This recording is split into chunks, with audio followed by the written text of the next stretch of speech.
আজকে আমি তৈরি করব বিকালের নাস্তা। প্রথমে বাটিতে চিনি দিয়ে দিলাম, তারপরে ক্যারামেল তৈরি করে নিব।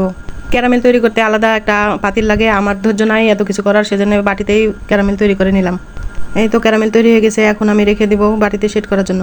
এরপরে একটা বাটিতে নিয়ে নেব 2টা পাউরুটি, 1 কাপ চিনি, 2টা ডিম, তারপরে দিয়ে দেবো লিকুইড দুধ, আগে থেকে জাল করে রেখেছিলাম। 500 গ্রাম দুধ আমি 250 গ্রাম করে নিয়েছি, যত গাঢ় দুধ হবে তত নাস্তাটা খেতে মজা হবে। এখানে আমি একেবারে দুধ দিইনি, অল্প অল্প করে দুধ মিশিয়ে নিব, তারপরে দিয়ে দেবো ভ্যানিলা এসেন্স। এখন আমি আবারও ভালোভাবে মিশিয়ে নেব সব কিছু, তারপরে ব্লেন্ডারে ব্লেন্ড করে নেব। যাদের পারফেক্টভাবে পুডিং তৈরি হয় না তারা এইভাবে তৈরি করে নিতে পারেন। এখন আমি আগে থেকে এই ক্যারামেল সেট করা বাটিতে পুডিংয়ের মিশ্রণগুলো ঢেলে দেব। পুডিং স্মুথ করার জন্য ছাকনা দিয়ে ছেঁকে নেব। বাটিটা ঢাকনা দিয়ে ঢেকে আগে থেকে পানি কড়াইয়ে গরম করা ছিল, টিস্যু দিয়ে বাটি বসাই দিব। এইভাবে টিস্যু দিলে পানির বলক বাটি পর্যন্ত আসে না। এখন আমি ঢাকনা ছিদ্র বন্ধ করে দেবো। পুডিং তৈরি হতে আধা ঘন্টা সময় লাগছে আমার। এই তো পুডিং হয়ে গেছে, দেখে বোঝা যাচ্ছে পুডিংটা কমপ্লিট।